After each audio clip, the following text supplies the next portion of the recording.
Animatronic Arena. Written by Micheal Gall. Narrated by Show Bunny.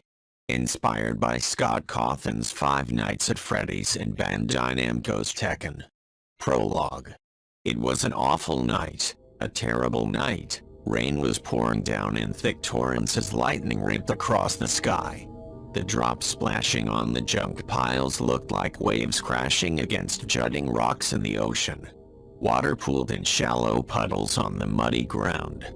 None of this mattered to the young boy running for his life from the dogs in the junkyard he found himself in.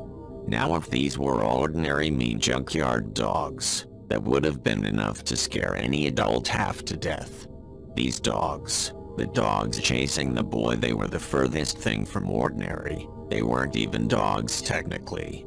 Technically was the best way to describe them, because these particular dogs were robots. 5 of them, all looking skeletal and incomplete. If you were to get close enough to one without having your face feasted on, you'd be able to see all the inner workings that made one of these things tick.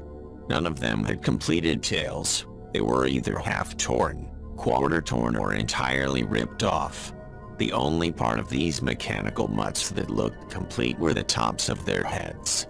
A dingo mask was on each of them, appropriate considering dingoes were known for their incredible speed and agility. However, the masks didn't fit these dogs, looking too big for their heads, and their already sunken eye sockets appear even deeper. The jagged broken metal spikes for teeth lining their jaws making their permanent scowls look like twisted parodies of jack-o'-lantern smiles. All of them only had one eye, with the other socket just being an empty, dark pit. The socket with an actual eye didn't look much better, mostly being dark with a red pinprick in the middle. These nightmares didn't need eyes to train themselves on the boy they were chasing. The boy, even soaked from the rain, was able to stay ahead of the canine mockeries chasing him. They might have looked like dogs, but clearly they weren't designed to be as fast as them. He was thankful that he could outrun them, even as he was starting to grow tired. Maybe the dogs weren't going to attack him at all. Maybe they were supposed to just chase and scare away any intruders that sneaked into this junkyard. He couldn't risk finding out, so he kept running. The dogs weren't programmed to be intelligent, because he was able to fake out all 5 of them and catch his breath between 2 large junk piles close to the chain-linked fence at the edge that surrounded the whole place.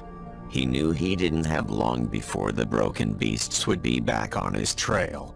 He began to formulate a plan to escape them when a sound right beside him made him forget the plan he was coming up with.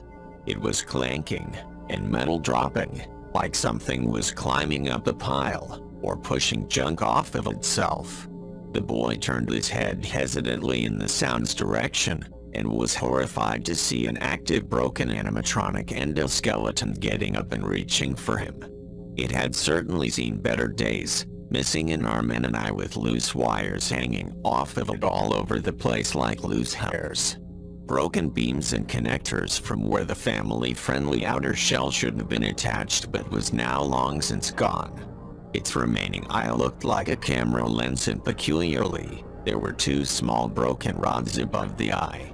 The boy screamed and ran away from whatever the thing was supposed to be, but now clearly wasn't. He had just a brief moment to wonder just what the thing used to be as he ran. A rabbit perhaps, maybe even a chinchilla.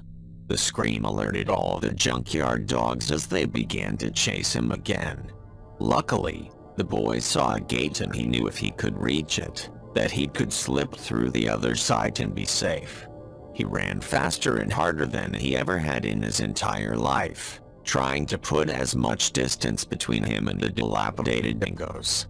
Upon reaching the gate, an impending dread filled him as he saw nobody stationed at it. No spaces for him to squeeze through, and the gate was locked with something that required a code number. As he uselessly shook the gate, he heard a choir of growls behind him. The boy slowly turned around to gaze upon all 5 of the technological terrors eyeing him up. He stood frozen, The palms of his hands pressed hard against the gate and his legs spread, as if he was trying to desperately merge or blend in with it. One of the dogs grew impatient and leapt at him. All the boy could do was instinctively put his hands up to his face in self-defense. He cried and cowered, just waiting for the first dog to connect, followed by the others, then for it all to be over. Like this video, be sure to like it, comment on which your favorite part was, and subscribe to my channel so you don't miss out on anything else I upload.